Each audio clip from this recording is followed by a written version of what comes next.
Você deve estar percebendo aí que o presidente Lula e o presidente do Banco Central, Roberto Campos Neto, estão trocando farpa aí o tempo todo, né? O que isso significa e o que isso representa para os investimentos? Como você deve se proteger? Eu vou falar um pouquinho sobre isso aí. Bom, se é a sua primeira vez por aqui, meu nome é Leandro Cabral, esse é o canal 500 Pratas e aqui eu ajudo você a alcançar a sua liberdade financeira através dos investimentos. Já deixa o seu like aqui, se inscreve no canal se esse é um assunto do seu interesse. Então vamos lá, olha só, cara, o Lula, ele tá putaço, né, porque o Banco Central é independente, né, o Roberto Campos Neto é o presidente do Banco Central. E para você entender a diferença, né, basicamente o presidente, ele age muito em políticas fiscais, né, que é o quê? Os benefícios, né, bota dinheiro para cá, bota dinheiro para lá, vai soltando dinheiro, vai fazendo os investimentos ali que ele acha que deve ser feito no país. Só que muitas vezes os investimentos, eles podem mexer com a inflação. E aí, a principal função do Banco Central é o controle da inflação, né? E aí eles entram com políticas monetárias, né? Que muito é controlada a inflação através da taxa de juros, né? Então aumenta a taxa de juros, baixa a taxa de juros, e aí a gente vai conseguindo manter uma inflação dentro de um patamar saudável ali.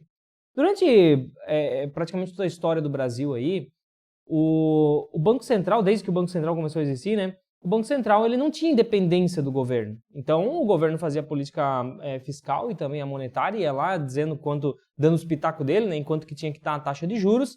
E aí a gente teve aí toda a nossa história, se a gente for ver, um grande descontrole de inflação, né? Ultimamente, nas últimas décadas aí que a gente está conseguindo manter isso aí um pouco mais controlado, mas é rapidinho para perder a mão, né? A gente vê países vizinhos aí perdendo a mão na inflação. Então tem que estar sempre ali atento.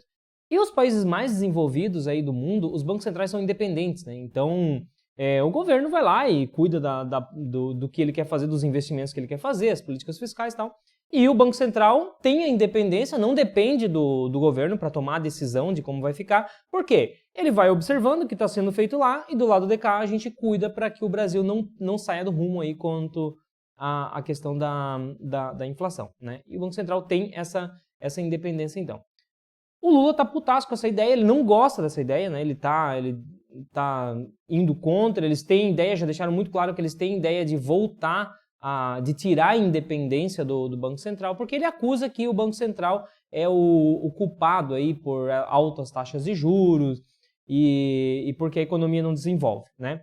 Quando, na verdade, o Banco Central só está fazendo o papel dele, inclusive o Roberto Campos Neto só foi considerado aí o melhor banqueiro central aí do mundo pela Financial Times, se eu não me engano, há 2 anos atrás aí, né? Então o cara não é pouca coisa, tanto que a gente está conseguindo manter uma inflação controlada aí, né? Está sendo um dos países pelo mundo que mais está conseguindo manter a inflação dentro dos eixos aí. Eu vejo que isso pode ser muito por conta aí da independência do Banco Central. Agora, como é que a gente vai se proteger dessas coisas? Principalmente se o governo atual conseguir tirar a independência do Banco Central.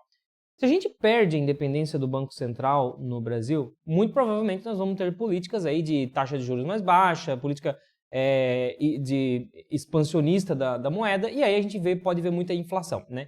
Inflação é muito ruim, porque o dinheiro meu perde poder de compra, o seu dinheiro perde poder de compra também, fica muito mais difícil a gente importar coisas do exterior, porque o nosso dinheiro perde poder de compra em relação ao mundo, ou seja, a gente se torna cada vez mais pobre quando a gente tem um país inflacionário. A gente está vendo isso na Argentina, fechou o ano de 2022 aí com praticamente 100% de inflação, e tá lá, né, moradores de rua aumentando o tempo todo, pessoas passando fome, catando comida no lixo, desemprego, muito causa da inflação. Então a inflação é um veneno para qualquer país, né? E ela deve ser mantida na rédea curta ali, porque ela realmente pode condenar uma nação. Então, só que existem algumas formas de a gente se proteger da inflação. Eu, como investidor, eu uso 2 principais formas. Primeiro, o investimento em boas empresas, ações de qualidade. Por quê? Porque quando você tem dinheiro guardado, ou seja, dinheiro na renda fixa, ou seja, dinheiro em espécie, que seja, né? Você nunca vai conseguir ter uma proteção real da inflação. Você pode até, por exemplo, a gente pega os títulos do Tesouro ali, você consegue, né, IPCA, mais alguma coisa, mas mesmo assim você está se protegendo de um índice que tem a sua métrica ali de cálculo e você não sabe se aquele índice realmente representa a inflação que está acontecendo lá no dia a dia, né? Dentro do supermercado, no posto de gasolina, na vida das pessoas. Mas quando a gente fala de uma empresa, cara, uma empresa ela tem que repassar os custos, né? Então, pô, se você tem uma padaria aí, beleza?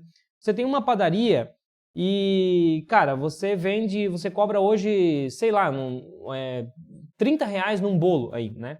Cara, se subir o preço do azeite, subir o preço do trigo, subir o preço da manteiga, subir o preço de tudo, você vai recalcular ali, você vai passar a cobrar, ao invés de cobrar 30, você vai cobrar 40, 50, 60 reais nesse bolo. Ou seja, a inflação que existiu, você vai repassando. E isso vai tornando o lucro da sua padaria maior. É assim que acontece com as empresas. E quando a gente pega... Só que o problema está aqui. Tem empresas que não conseguem repassar esse custo. E aí quebram, fecham as portas. E aí começa o problema da quebradeira quando a gente tem aí inflação alta. Porém, existem aquelas empresas mais fortes, principalmente empresas que têm margens maiores, que elas conseguem repassar o custo para seus clientes, se manterem aí na lucrativa e diminuir a concorrência ainda, né? Porque as mais fracas vão quebrando e vão ficando as mais fortes.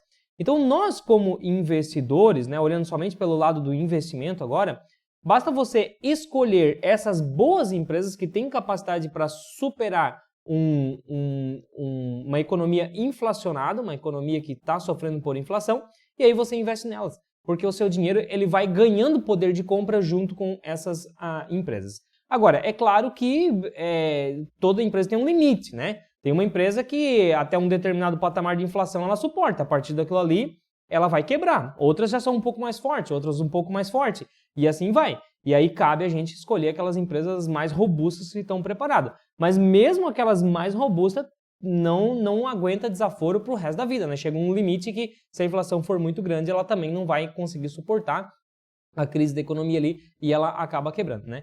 Então, mas já é uma forma de você se proteger investindo nessas boas ações. E como é que a gente se protege ainda mais, sendo que a gente sabe que mesmo tendo tantas empresas boas, existe um limite ali que elas conseguem aceitar desaforo?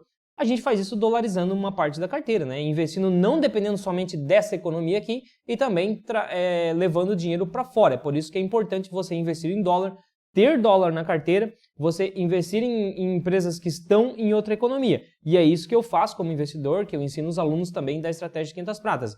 Que a gente deve ter uma parte dos nossos investimentos investidos em empresas do exterior, que são as stocks lá, os REITs, que são os fundos imobiliários lá do exterior, mas também ter uma conta em dólar, né? Eu, por exemplo, eu deixo a minha reserva de oportunidade para aproveitar as oportunidades aqui, ó, de quando a bolsa cai muito. Eu deixo metade em reais e metade em dólar, numa conta parada em dólar. Por quê? Assim como pode acontecer oportunidade aqui no Brasil, pode acontecer oportunidade lá fora também.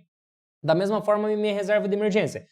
Eu não deixo a minha reserva de emergência toda em reais. Por quê?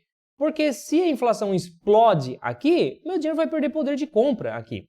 Então eu tenho metade da minha reserva de emergência no Brasil e a outra metade eu tenho numa conta em dólar. Por quê? Porque se a nossa inflação dispara, a moeda dispara, como aconteceu lá na Argentina em 2013, 2014, você pagava lá 5,15, 5,20, o mesmo preço que a gente está pagando hoje, os argentinos pagavam por $1. Hoje estão pagando 200 pesos argentinos por $1, né? Então já imaginou se a gente precisa de R$200 para comprar $1? Esse é o tipo de coisa que parece que é muito distante, mas já aconteceu em alguns lugares, está acontecendo na Argentina, aqui no lado, nossos vizinhos.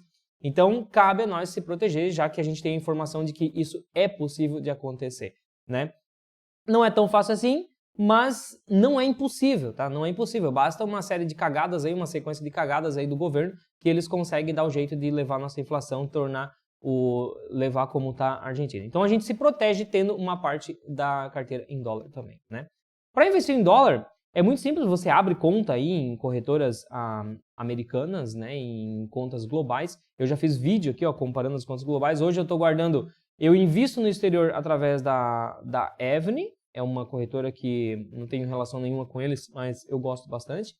E para guardar dinheiro em conta, eu uso a Nomad, que eu também não tenho patrocínio com eles, mas é a que eu estou usando e gosto bastante.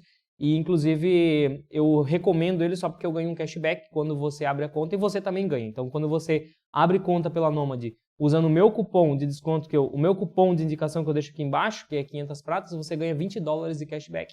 E eu também ganho uma comissãozinha aqui, tá? Não chego a ganhar só os $20, mas ganho uma comissão também. Então, já que eu estou falando dela, eu deixo o meu cupom aqui, mas não tenho patrocínio nenhum, então eu deixo sempre bem claro aqui. Não vá só porque eu estou falando, vá, pesquise. Se fizer sentido para você, não, pô, realmente essa que o Leandro está usando aqui, a Nomad, faz sentido para mim também. Então eu vou usar o cupom dele aqui, que daí eu ganho $20 de cashback, tá? Então, dessa forma que eu vejo, eu fico muito tranquilo, tá? Eu tenho a minha carteira excelentes empresas que me passam confiança, assim como eu tenho excelentes fundos imobiliários que me passam confiança.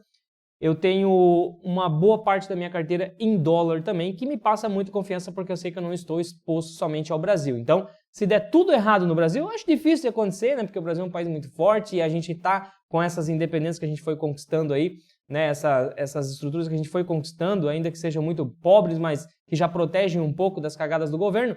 Mas, se acontece o pior, eu não estou exposto somente à economia brasileira e eu tenho uma boa parte do meu patrimônio lá fora, num país que não tem nada a ver com isso aqui, numa moeda que não tem nada a ver com isso aqui, foda-se o que está acontecendo no Brasil, eles vão continuar tocando a vida deles lá e fazendo o meu patrimônio crescer também, porque eu estou com uma parte do meu patrimônio lá.